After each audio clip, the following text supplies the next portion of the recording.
तो चलिए आज फिर करते हैं वही क्वेश्चन।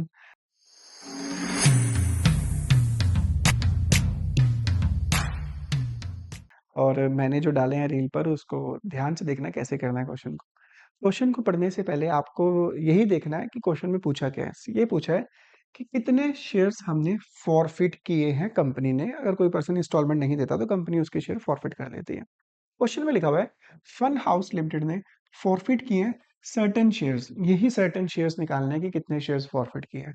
अब एक 10 का है जिसमें से 7 रुपीज रिसीव हो चुके हैं against total nominal face value having been called. यानी टोटल उन्होंने बताया है कि फेस वैल्यू 10 रुपीज मंगवाए गए। 10 में से वो 7 रुपीज दे चुका है, 3 रुपीज उसने नहीं दिए थे, तो जिसकी वजह से हमने उसके शेयर फॉरफिट कर लिए थे। तो यानी फॉरफिटेड अमाउंट हम लिख सकते हैं कि 7 रुपीज था। ये अमाउंट हम फॉरफिट कर चुके हैं। इसमें से डिस्काउंट माइनस करते हैं, कैपिटल रिजर्व में ट्रांसफर करते हैं। बट आगे क्या लिखा हुआ है, कहता है इसमें से 6000 शेयर्स तो हमने री इशू कर दिए। तो यानी जितने मैंने फॉरफिट किए उसमें से 6000 तो री इशू कर दिए, तो यानी 6000 तो डेफिनेटली फॉरफिट किए होंगे। तो 6000 तो रख लो अलग से। आगे लिखा हुआ है 8 पर शेयर फुली पेड अप, ऐसे 10 वाला 8 में इश्यू किया, तो हमें वो नहीं बताना, हमें तो सिर्फ ये बताना है कि कितना शेयर्स टोटल फॉरफिट किए थे। कहता है balance in share forfeited account after receiving was 8000 28,000।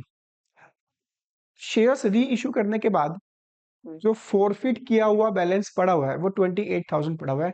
That means वो शेयर्स भी पड़े हैं, उनका अमाउंट भी पड़ा है हमारे पास 28,000। एक शेयर के ऊपर हमने फॉरफिट किया था 7। कितने नंबर ऑफ शेयर्स हैं जो हमारे पास एट प्रेजेंट पड़े हुए हैं?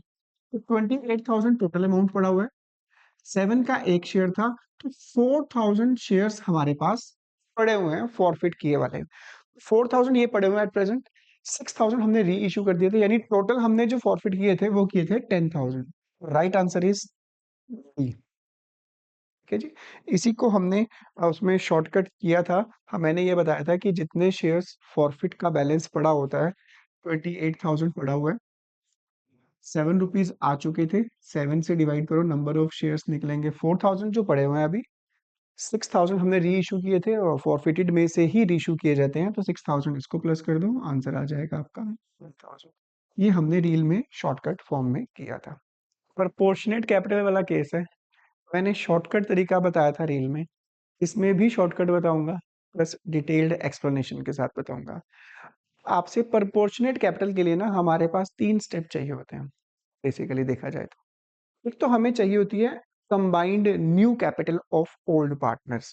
पहला, कंबाइंड न्यू कैपिटल तब बनती है कि जनरल रिजर्व ये सब कुछ प्लस माइनस कर दो तो उनके पास वो न्यू कैपिटल आ जाएगी, जिसको हम लास्ट में टू बैलेंस शीट लिखते हैं। ठीक है जी।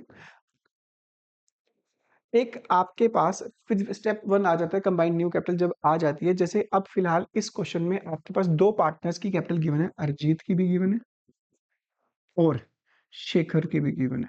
ठीक है जी। ये ओपनिंग कैपिटल थी, 69,000 ये थी, 51,000 ये थी। अब गुडविल है फर्म की, फर्म की गुडविल है। जो नया पार्टनर आता है वो अपना शेयर लेकर आता है। नया पार्टनर आया 1/5 शेयर के लिए, 1/5 10,000 रुपीज इन दोनों में डिस्ट्रीब्यूट हो जाएंगे सेक्रीफाइस रेशो में। लेट वाला केस नहीं, लिखा हुआ है 1/5 share of profit to be taken equally from Ajit and Shekhar. ये जो 1/5 शेयर लिया है उसने अजीत और शेखर दोनों से लिया है इक्वल। अगर इक्वल लिया है तो इन दोनों ने इक्वल उसको शेयर दिया है, तो दिया तो इसका मतलब सेक्रीफाइस किया इन्होंने। गुडविल को हाफ हाफ सेक्रीफाइस में बांट देते हैं। ठीक है जी, 10,000 को हमने बांट दिया। लॉस ऑन रीवैल्यूएशन हुआ 5,000। लॉस को ओल्ड पार्टनर्स में ओल्ड रेशो में बांट दिया जाता है। 5,000 को 3:2 में बांट दो, -3,000 और माइनस का 2,000। ठीक है जी। जनरल रिजर्व आपके पास है 15,000। जनरल रिजर्व को ओल्ड पार्टनर्स में ओल्ड रेशो में बांट दिया जाता है। 15,000 को 3:2 में जब तुम बांटोगे वो आएगा 9,000 एंड 6,000। ठीक है जी। ये आ गई इनकी कंबाइंड न्यू कैपिटल। अगर आप इसको सोल्व करोगे तो 80,000 इसकी आएगी, 60,000 इसकी आएगी। तो पहला स्टेप है कंबाइंड न्यू कैपिटल चाहिए हमें इन दोनों की, वो बनी आपकी 1,40,000। स्टेप 2 चाहिए होता है कि हमें इनका कंबाइंड न्यू शेयर चाहिए होता है। कंबाइंड न्यू शेयर, हमेशा जो न्यू शेयर होता है सारे पार्टनर्स का मिला के वो हमेशा 1 ही होता है। ऐसे वाले केसेस में हमेशा 1 मान लिया करो। वन में से मान के लिया करो, होता ही वन है भाई।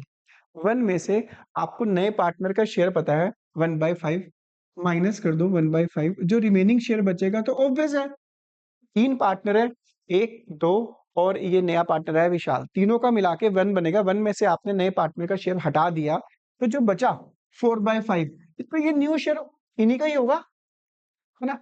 आपके पास कंबाइंड न्यू कैपिटल आ चुकी है, कंबाइंड न्यू शेयर आ चुके हैं, तो इनकी कंबाइंड कैपिटल के बेस पे, इनके न्यू शेयर के बेस पे फॉर्म की कैपिटल निकालनी है, तो उसके शेयर को रेसिप्रोकल कर दो। तो 1,40,000 को इसका जो शेयर रेसिप्रोकल कर दो 5/4, ये आ जाएगी फॉर्म की न्यू कैपिटल। जब फॉर्म की न्यू कैपिटल आ जाएगी तो हमें निकालना है नए पार्टनर का शेयर, और नए पार्टनर का शेयर है 1/5। कट करो 35,000। ये तो था इसका फुल एक्सप्लेनेशन जो हम पेपर में करते हैं जब 6 मार्क्स का क्वेश्चन आता है। एमसीक्यू क्वेश्चन है, कौन लगाएगा इतना टाइम भाई, वेस्ट करेगा। तो ऐसे एमसीक्यू क्वेश्चन को करने के लिए मैंने रील में बताई थी तुम्हें, शॉर्टकट तरीका दोबारा सुनो कैसे करना है। आपको पता है कि ये कैपिटल इन दोनों की है, यार हमें दोनों की कंबाइंड न्यू कैपिटल चाहिए, तो कंबाइंड न्यू कैपिटल लिख दो 120। आपको पता है कि फर्म की गुडविल 50 है, 50 का 1/5 दोनों को ही मिलेगा 10,000, तो यहाँ लिख दो 10,000।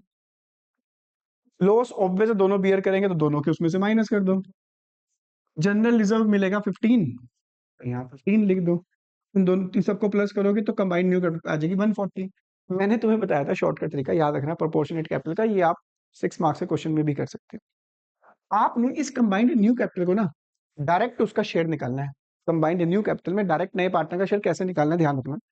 मान लो नया पार्टनर आता है 1/5 के लिए, आपको ये चीज तो यही रखनी है 1। रिपोर्ट में ना 5 में से ये 1 माइनस कर देना, कितना बचा 4, आंसर आ जाएगा 35,000। तो मान लो नया पार्टनर आता फॉर एग्जाम्पल 2/7 के लिए, तो आपको क्या करना पड़ेगा, 140, टू ऐसे ही रहने दो, कौन में क्या करना पड़ेगा, इस 7 में से 2 माइनस कर दो।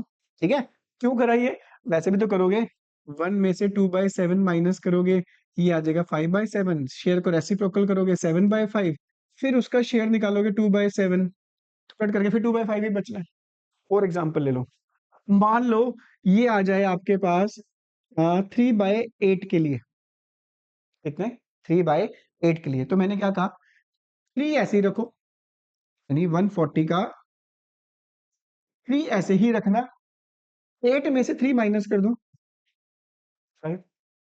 तो कुल मिला के आप जो भी एग्जांपल लेना, चाहे तुम्हारी बुक में जितने भी क्वेश्चन हैं प्रोपोर्शनेट कैपिटल इलस्ट्रेशन है, प्रैक्टिकल है, उन पे अप्लाई करके देख लेना, आपका आंसर वही निकलेगा जो आप प्रोपोर्शनेट कैपिटल करके निकालते हो। तो डेली बेसिस पर आपके पास क्वेश्चन आते रहेंगे, चैनल को सब्सक्राइब करना और हो सके तो चैनल को, पब्लिक को, लोगों को शेयर जरूर कर देना।